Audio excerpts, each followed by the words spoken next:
Sid is a young entrepreneur, is a dear friend. He's been talking with me off and on for the past 3.5 years? 4 years. Nobody wants to know me that long, but he does. That's not true. Fairly exciting work that he's doing. It's one of the pioneering companies in the virtual 3D space in India. And great respect for his team and the work they've been able to do. Yeah, Sid. Thanks, Biplav. Hi, everybody. We've had a very scholarly session so far. We've had, professors, Clark and Professor Cross and so on, everybody talking about serious games, education. What I wanted to do was take a slightly different route and talk about what sells, because, unfortunately, that's also important. That will fund the research when somebody really buys stuff. And I wanted to do this through the means of our story, which is the story of Indus Geeks. Just before we start, a quick introduction. Siddharth Banerjee, I head a company called Indus Geeks. We started in 2007, and what we do is we create fun, interactive gaming products for learning, collaboration, marketing, the whole gamut. Well, the term that people try to use is gamification. It's not quite gamification, but sure, whatever floats your boat. For ages 4 to 100, if longer, if you live for that long.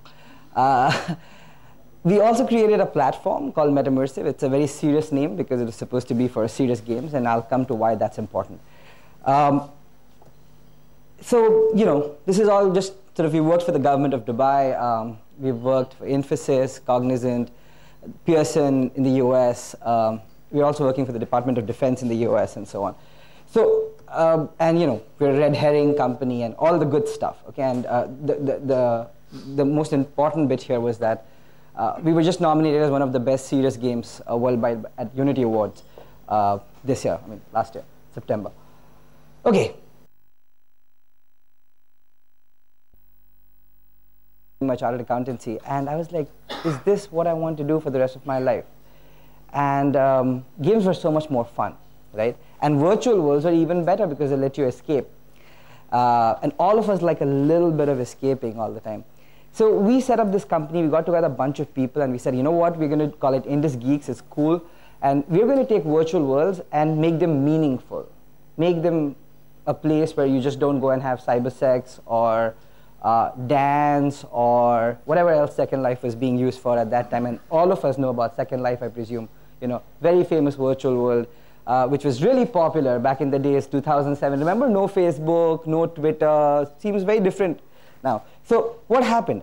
What I'm going to do is I'm going to illustrate with an example. A very respected e-learning company, which was forward-thinking, came to us in 2008 and said, you guys are virtual world specialists.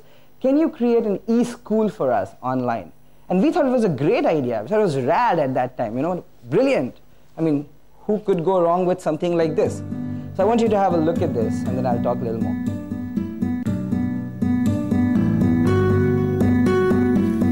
Virtual worlds are changing the internet and the way we communicate. Exosoft is combining the strengths of this new domain with its e-learning expertise to create a new educational experience called the e-school. A truly global school that students and teachers can attend from anywhere in the world with just a computer and an internet connection. On logging in, students first stop at the reception. Here, a receptionist bot welcomes them, answers their questions, and guides them to their classes. Students also receive their personal HUD and a learner's kit. A notice board displays ongoing and upcoming events. The HUD is a personalized student management system. For example, Mira is a student of marine biology, and a virtual field trip to an oil spill site catches her eye. With a click, she can add this trip to the Events tab on her HUD. Once added, she will receive updates and reminders for this event. The HUD includes features such as a friends list and a meeting scheduler, which make collaboration easy. A dynamic mind map allows Mira to see other students nearby and their friend network. The Learner's Kit goes straight to the student's inventory and is available for reference at all times. The reception features a map of the eSchool campus with a simple click-to-teleport navigation system. At eSchool, the voice chat function allows students and teachers to talk to each other naturally and intuitively. This returns the human interaction and the feeling of a shared classroom to distance education. No, it doesn't. The eSchool classrooms allow the use of teaching aids like a whiteboard application. Traditional e-learning content like slideshows and video can be integrated with new and exciting ways of presenting data in 3D.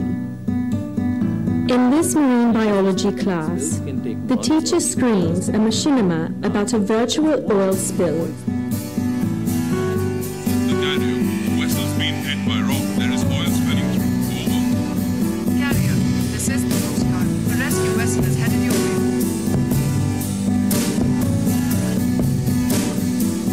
Having seen the film, it is time for a field trip to the location of the virtual accident. At the virtual oil spill, students can explore and learn in an immersive and engaging environment. They can role-play and understand the situation and challenges from various points of view. Interacting with the bots allows students to guide and pace their own learning. Okay, I know this is interesting, but this will go on for a bit. So my question is, right, the content is fairly compelling. I think all of you would agree. What do you think, why does the future not look like this? Why is everybody not on Second Life? Why are there not more virtual field trips? What do you think was missing? I mean, this is a question to the audience. What did you really like? What did you not like about what you just saw?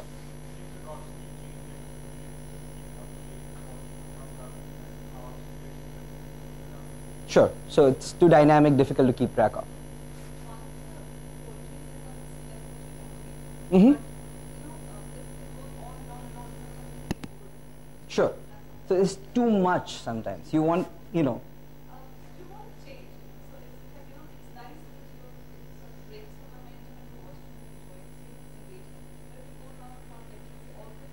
So it's novel, but you don't know how useful it is beyond the point. Okay.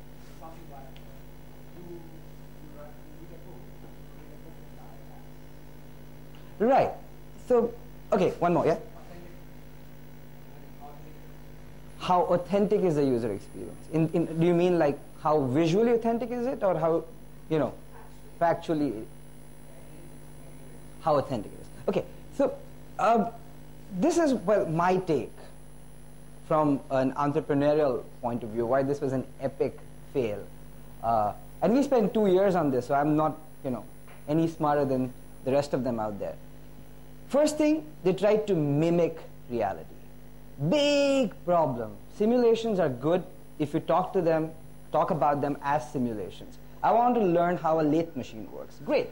Simulate it, teach people how to use it, have an exact simulation of the machinery, maybe gamify it, give them a few badges, whatever, right?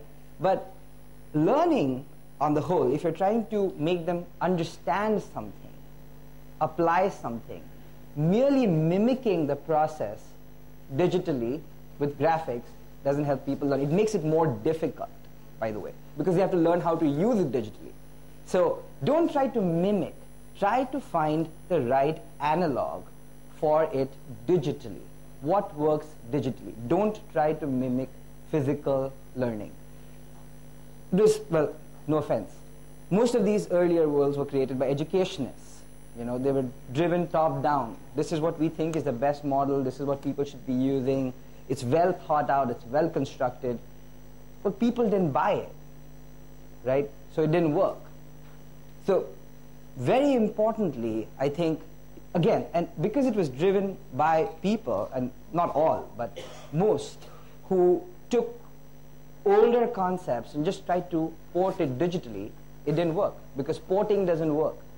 It only works when you apply what works digitally. What are the high points of a digital experience?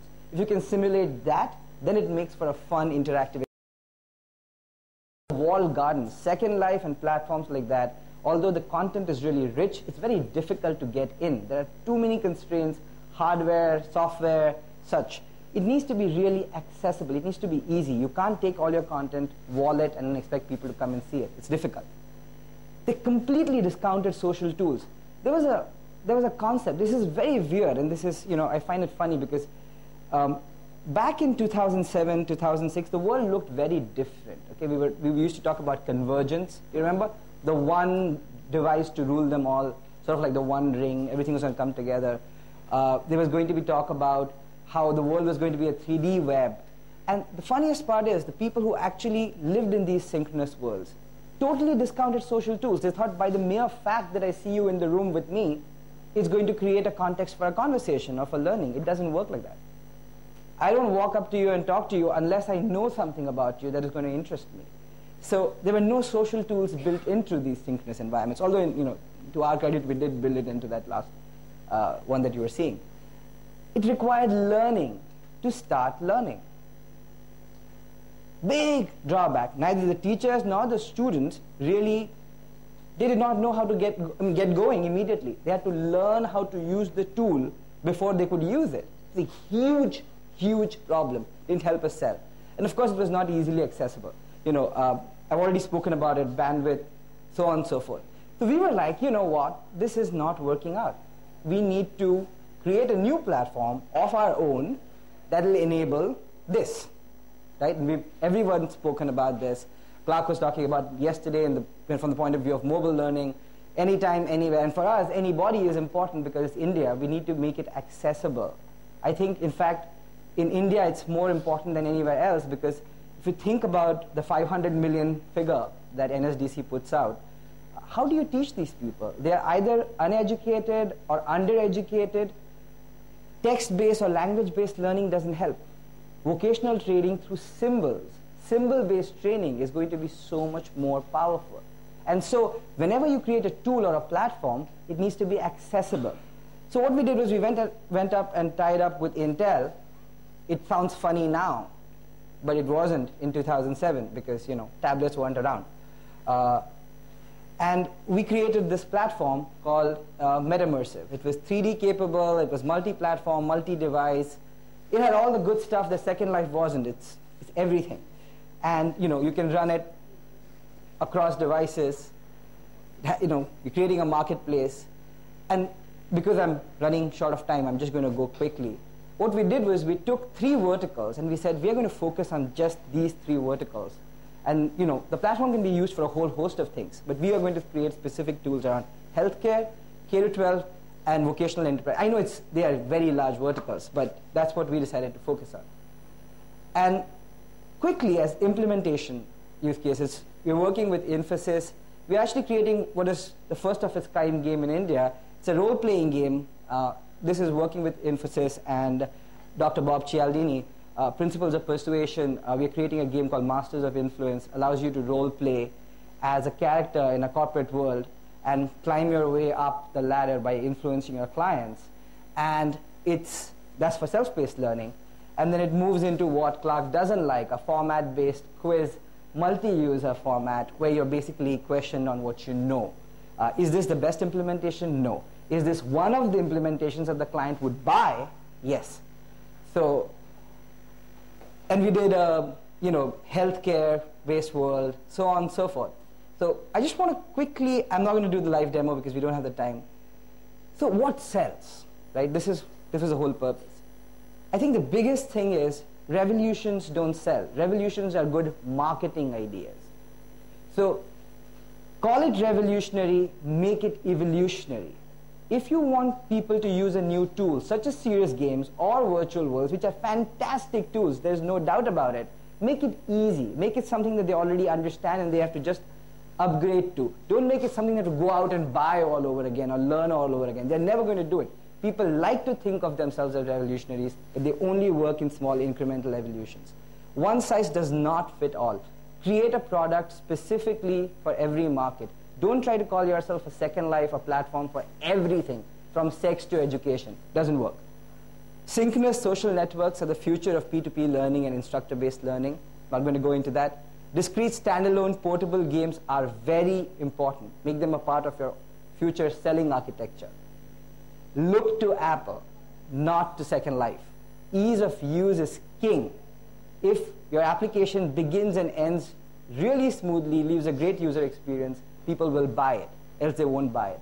Sell immersion and interactivity, not games. Don't go and tell your client, a serious big school or a serious big organization, that you know what, we'll sell you games. Maybe one thought leader, a champion, will try to buy it from you, but the CTO or the CIO, the guy who writes the check, is going to kill it. Call it interactivity and immersion, which is what it is. Don't call it games. It will not help you sell. And then finally, believe it or not, despite all the cynicism, no fun, no dice. If it's not fun, people are not going to play it.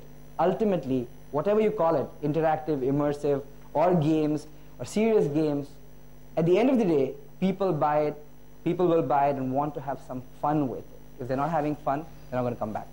That's about it. I think we'll pick it up in the workshop. Thanks. Do you have time for questions? Okay, great. So we'll take the questions in the workshop. I think let's make space for Jatin.